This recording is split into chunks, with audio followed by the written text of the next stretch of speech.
of Fading Crap Vegas. Here are your hosts, Chris and Josh.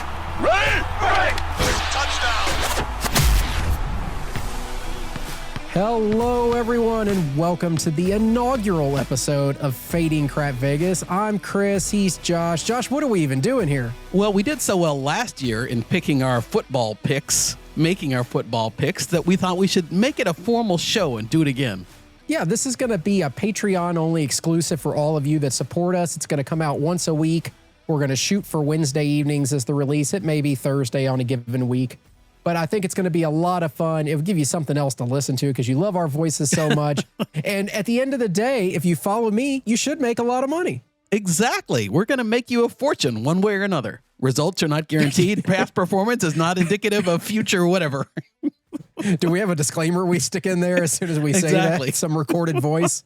I feel like we should. So here's how this is going to work. Each week, we're going to pick 10 games to talk about, give you our picks on them. It's going to be 5 NCAA games. It's going to be 5 NFL games, except for this initial week, we're not doing NFL preseason. So you get 5 NCAA games to get you in the mood. It's football season, Josh. Week 0 was extremely exciting. I made a lot of money on Georgia Tech knocking off Florida State over in Ireland. So I am ready to go.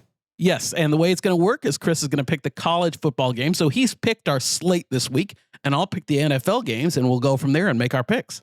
That sounds great, Josh. So with no further ado, let's kick off the first game of the week. This Thursday, Josh, we're only a couple days away as we record this, maybe the same day this comes out. We're going to have North Carolina facing off against Minnesota. That game's at 8 o'clock on Fox on Thursday night. It's being played in Minnesota.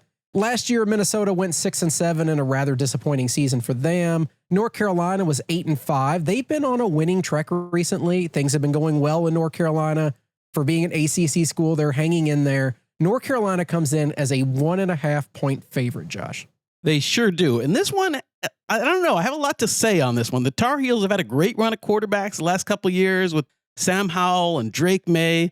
But that's not the case this year. Unless Mac Brown has found another NFL draft pick and either Max Johnson or Harrell, I think it's going to be a step back this season. Now, I'm not a huge fan of Minnesota's offense, but I do think the Golden Gophers upgraded a bit at quarterback heading into the season. I think, Chris, I don't know what your pick is going to be, but I think they've got the wrong team favored. I'm picking Minnesota, and I'm taking the money line. Oh, I see. I disagree with you completely here. I think North Carolina has been on a very good run recently. They've had 3 straight winning seasons under Mac Brown. 5 out of 6 years they've had a winning season with him. They're doing very well right now. And yes, Drake May's gone. I understand that. They also lost Tez Walker, their wide receiver. That was kind of their key player. They've lost some pieces, but I really think they have what they need to make it work this year. But more importantly, I don't trust Minnesota at all. I can't stand PJ Fleck. I think he is a terrible coach. He was a hot name 7-8 years ago when he got this job. It's never materialized. And yes, they brought in a transfer quarterback, but Max Brosmer is a quarterback from New Hampshire, Josh. Let's not pretend that he's some superstar that's sliding in. Yeah, the game's in Minnesota. That's going to give them a little bit of a heads up. But honestly, I have North Carolina winning this one by at least 5. Wow. See, now how are people going to fade us if we're picking opposite each other? Well, I mean, it should be just the Fade Josh podcast. That's what people should do. We'll see. I think Minnesota's got the juice to take down even North Carolina as a more talented team. Okay, we'll see what happens. Moving on to the second game of the week, Josh, we have Georgia playing against Clemson. Georgia's a 13.5-point favorite. That does not seem enough if that gives away my pick in advance here. That game's going to be Saturday at noon on ABC. It's in Mercedes-Benz Stadium down in Atlanta. Last year, Georgia, of course, went 13-1. Clemson 9-4.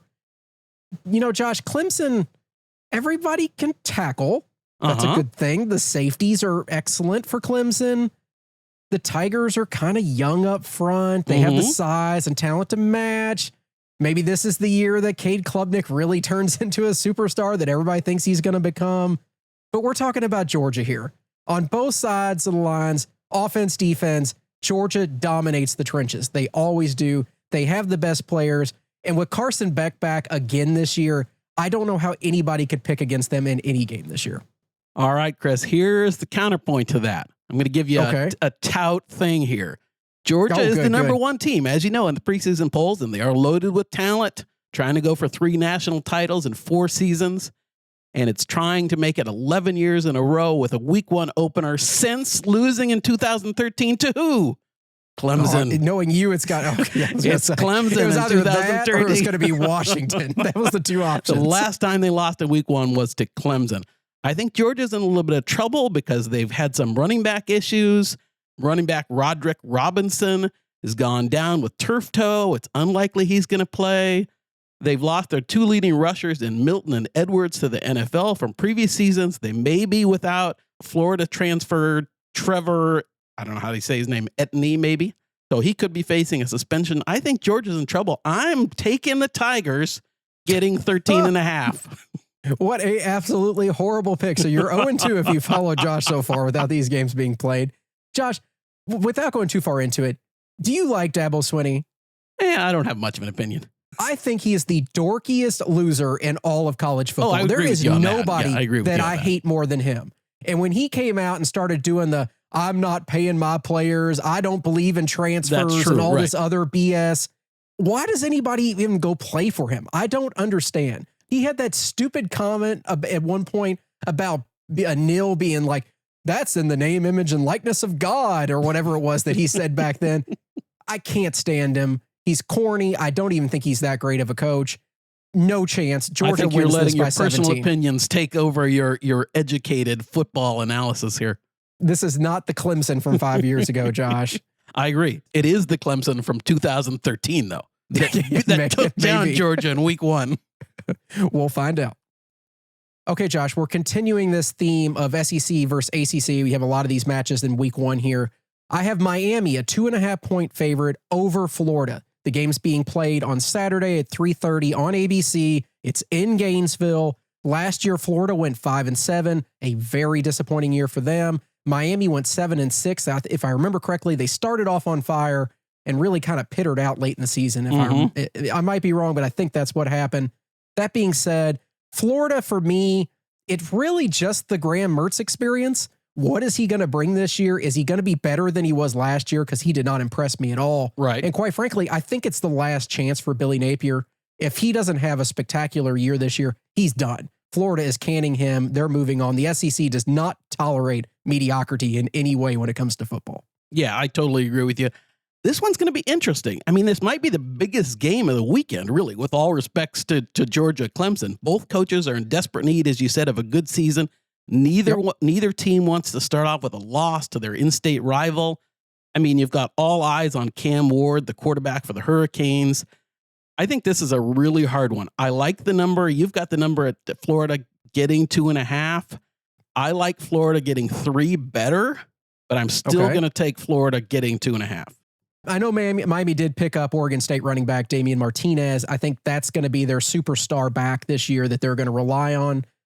Josh, I'm an SEC lover. I always have been. I know by the games you picked.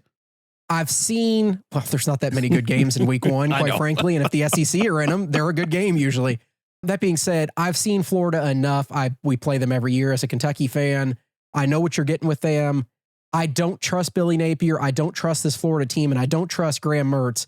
So I'm going to go with Miami to cover the spread. Uh-oh, here we go again. I know we are on opposite sides this week, so you're definitely... Somebody's going to make a killing. Somebody's going to do terrific. And Chris and I, just for the record, Chris and I did not discuss this ahead of time. So we're learning each other's picks as we go. Yeah, this is much more exciting this way. Okay, moving on to our 4th game of the week, Josh. We have Notre Dame against Texas A&M. Texas A&M is a 3-point favorite in this one. Game's on Saturday, 7:30 at night. It's on ABC. It's at Kyle Field. We're in College Station for this one. Last year, Texas A&M went 7-6.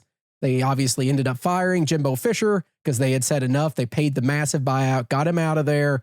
Notre Dame went 10-3 last year. I don't know what Notre Dame expects, honestly, at this point. I don't know if 10-3 is a good season for them or a horrible season. Yeah, I know what you mean. I mean, this is the game of the week. This is College Game Day is going to be in College Station. The Aggies are 12-13 over the last 2 years, and they lost a lot of talent, though, as Jimbo Fisher left, too. I mean, it's, I don't know what Mike Elko is going to do. I think this one is probably the most difficult on Notre Dame's schedule for me to predict, and looking at Notre Dame's whole schedule for the year. Chris, I know you're taking either Notre Dame or Texas A&M. I'm going to go under. I think defense is at a premium in this game. I'm taking the under 46.5. Under 46.5. Yeah, I could see that. Notre Dame's defense this year is going to be stout. Yeah. I have no question. I think Al Golden is leading the defense now for Notre Dame after he left, Miami? Is that where he was at before? Sure. Okay. I mean, it could be right, could be wrong. I'm not sure. But I do know Al Golden is leading the defense. I think that they're going to have a terrific year defensively. Notre Dame and offense, though, those two things don't always go hand in hand. Notre Dame has a tendency recently to be recruiting these just transfer quarterbacks, typically from the ACC, which I don't know why you would pick them from there, but that's where they're getting them from most of the time. I don't know. The Notre Dame secondary has a lot of big playmakers. That Benjamin Morrison guy, I know he's on the short list for the Thorpe Award. He's going to be one of the best corners in college football. I do agree that it will be low scoring. I don't really have a preference one way or the other on the over-under. I think the home stadium here for Texas A&M is going to be enough to push them over the edge. I never trust Notre Dame in big games, especially early in the year. Right. I just don't think they have it in them.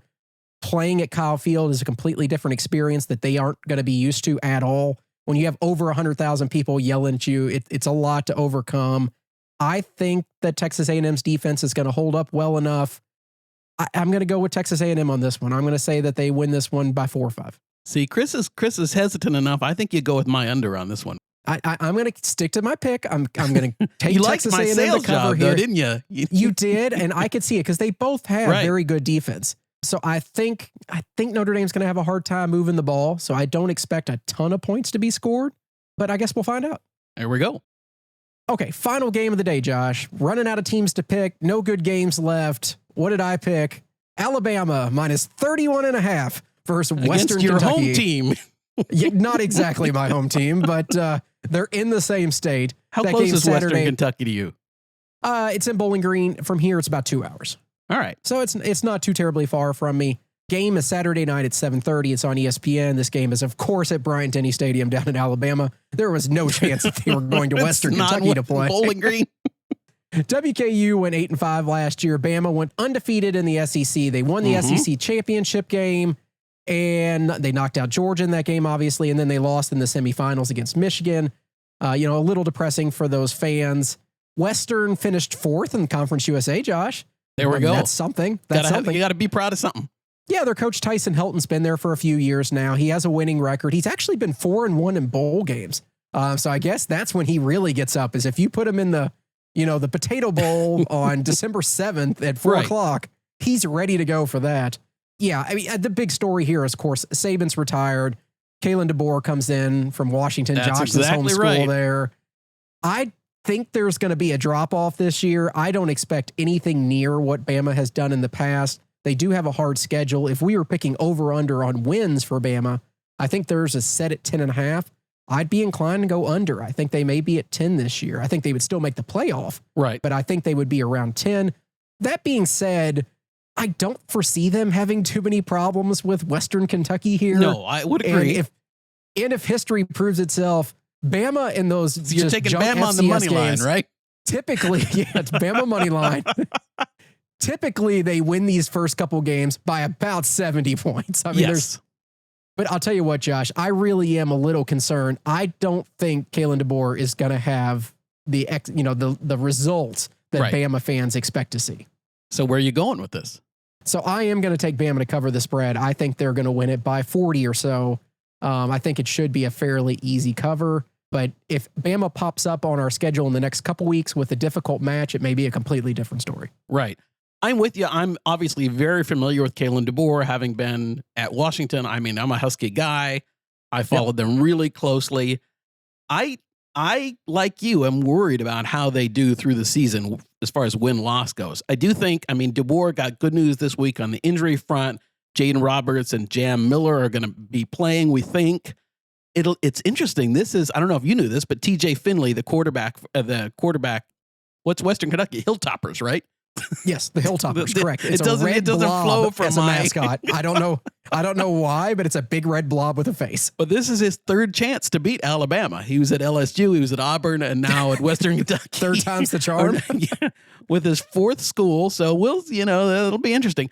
I I don't know. I worry about the spread because I think the Hilltoppers could do some garbage time cover type thing. So I am actually going on the over on this. I'm taking the over 45.5. I think points are going to be flowing. I do think, I agree with that. Yeah, I worry about the cover, though, because I think there's an opportunity for the Hilltoppers to score a bit. I mean, so I'm not familiar with Kalen DeBoer very much other than him being at Washington. And my general rule is any school on the West Coast when it comes to football is worthless. I don't trust any of them. It's almost the same thing in basketball. They never do anything in either tournament or any sort of playoff because the West Coast is sucks. A pretty good offensive mind. But he's an offensive guy, right? Yep. And Alabama has Jalen Milroe back. Right. So, I mean, they could easily put up 70 points themselves. Could. And if they do, obviously you'll cover and I'll get the over and we'll both win. And you're saying the over is 45? Is that what you said it was? 45.5, yeah. 45.5. Josh, this is my lock of the week. Alabama is not only going to cover the spread, the game is going to go over. Parlay it. There you go. All the money that you have on it.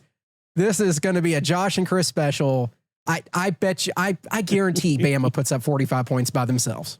All right, I'm willing to. I think the cover. I think 31.5 is a big spread. As I said, I worry about the garbage time points, but if we want to make it official, I will join you in the parlay on this. Okay, insert sound effect here. It's going to be like a hammer coming down. The Chris and Josh lock of the week.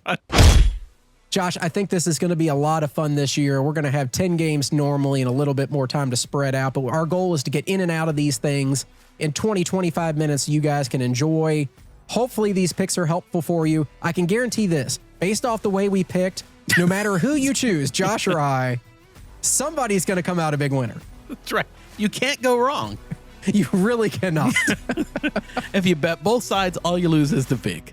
That's right. I mean, that's the best way to play. It's like breaking even at a craps table, right? Exactly. Right. Guys, thank you for listening. This is, again, going to pop up solely on the Patreon feed going forward from week 2 on, but we'll definitely make this available for all listeners this week so you can see what you're missing out on. If you want to get subscribed, head on over to patreon.com/crapvegas and do so. We have a bunch of new exciting things going on over there. A lot of benefits for people, so we'd love to have you. But good luck this season, gamble responsibly, and have a great week. Yep. Thanks, everybody. Bye-bye.